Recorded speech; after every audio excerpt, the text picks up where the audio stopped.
तन्हाई भी अब मेरी आदत बन चुकी है।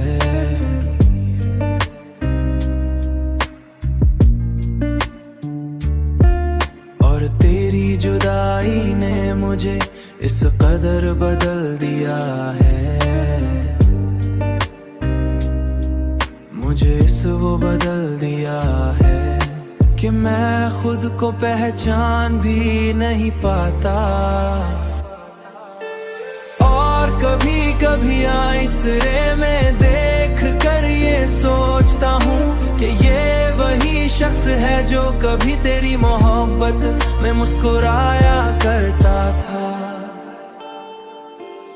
और आज सी मोहब्बत ने उसे खामोशी की तस्वीर बना दिया है,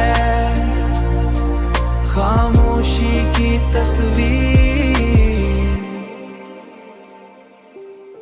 अगर कभी मेरी आवाज तुझ तक पहुंचे तो ये जान ले कि मैं आज भी वहीं खड़ा हूँ जहाँ तो मुझे छोड़ कर गया था।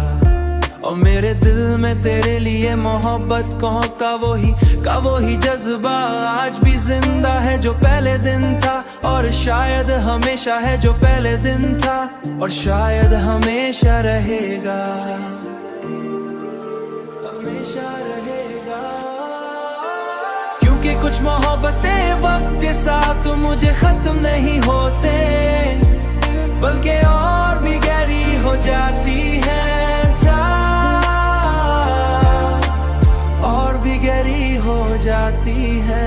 अगर कभी मेरी आवाज तुझ तक पहुंचे तो ये जान ले कि मैं आज भी वहीं खड़ा हूँ जहाँ तो मुझे का वही जज्बा आज भी जिंदा है जो पहले दिन था, और शायद हमेशा रहेगा।